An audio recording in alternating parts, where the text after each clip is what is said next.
Niakatra fitsarana androany ny raharaha mampifanolana ny Cohen Rivolala pitarika ny antokom-pivavahana Hébreu sy ny fofombadiny teo aloha Michel Rabeony amin'ny zoma ho avy izao moa no fantatra ny didy fitsarana mikasika ity raharaha ity. Ravaka Andriamanalina sy Mamra Samuel Etrany.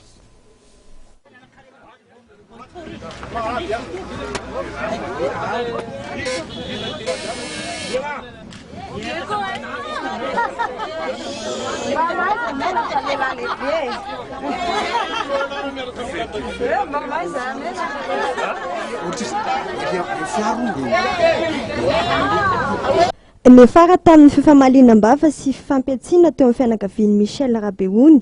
sy Cohen Rivolala ny fitsarana mikasika ny raharaha mampifanolana ny tipitarika ny antoko-pivavahana Hébreu ity amin'ny fofombadiny teo aloha Michel Rabeony raha ny tsikaritra androany. Raha niatrika ny fitsarana sy ny ainona tsiraray ny mpitory, ny voapanga ary ireo vavolombelona dia amin'ny zoma ho avy izao no hivoaka ny didim-pitsarana. Tsy tokony hisy fanavahana ny olon-drehetra fa napitarika fivavahana izy na tsia dia tokony hihatra amin'ny lalàna raha misy mifanjika an-dalàna taony hoy ny mpiaro ny tovovavy. Rehefa manao heloka izy amin'ny code pénal dia izy no enjea lalàna ka sao dia mieritreritra ny olona rehetra hoe dia tena misy helokonenina sy alahelo mikasika ny pastera na fiangonana anankiray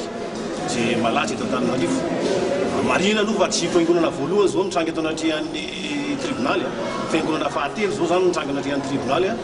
ka ny anay dia tsotra. Rehefa mipetraka amin'ny raharaha ka enjea lalàna izy dia tokony lalàna manenjika azy. Fa tiany fotsiny le fiteny somary mandragona tsy mampitahotra milaza hoe hisy loza mikasika ny olona izay miady aminay tsy tianay zany teo amin'ny aina amanjery anankiray radio teto Antananarivo ka tsy dia manamafy ozy izay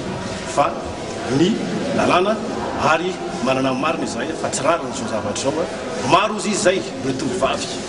eto Antananarivo eo anatin'ireo fiangonana zandriny no voahodikodina amin'izao zavatra zao ka milaza zay hoe rariny kosa ny fitsarana mamalay fipetra mikasika an'ity raharaha. Fanenjehana amin'ny asa fanasoavana tanterahany amin'ny firenena kosa no navalin'ny Cohen Rivolala ireo fiampangana azy. Fa no fahasoavan-depart sy napisy tontolo zao ary tsika tsy nanao zavatra ratsy fanasoavam-pirenena no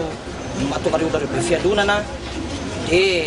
na dia nisy raha fangatahana nataon'ireo fanazia mafy hoe gadrozoly zao io dia tsy niraisiny mpitsara liza ary zay nefa nambarako hatramin'ny voalohany hoe za mahatokony fitsarana malagasy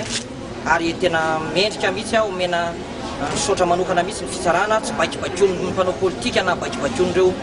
olona hafa izay toa efa manamerika efa tsy tia zay nge tsy tian'ny olona sasany izay olona tia mpandroso ny firenena dia tia fa ny olona tia napotika ny firenena tsy tia satria niara ny volontairako hatramin'izay dia ny hoe hamonjy ny Madagasikara ametraka fivavahana maro eto Madagasikara dia ny foana hoe apetraka io na iza faly iza tezitra satria zay dia tena famondrena marina zany. Ratsahivona ny taona 2014 no napiditra fitoriany Michel Rabeony fofombadiny Cohen Rivolala teo aloha tany amin'ny volana Mey izy ireo no saraka raha toka efa niaraka izy ireo hatramin'ny 15 taona ny tovovavy. Antony nampidirana fitoriana moa ny fanentokidinana zaza tsy ampy taona, ny fanaovana herisetra ary ny fanalana zaza tsy nazona fankataovana avy amin'ny tovovavy. Mpitsabo iray izay mpiara-mivavaka amin'izy ireo eo anivon'ny finoana Hébreu no isany ahiny tovovavy mpiray-petsapetsa amin'ity mpitarika ny finoana Hébreu ity. Tonga dia tia amin'ny fitsarana anosy nanotrina ny Cohen Rivolala ireo mpiaradia aminy eo anivony tia antoko-pivavahana misy azy ity.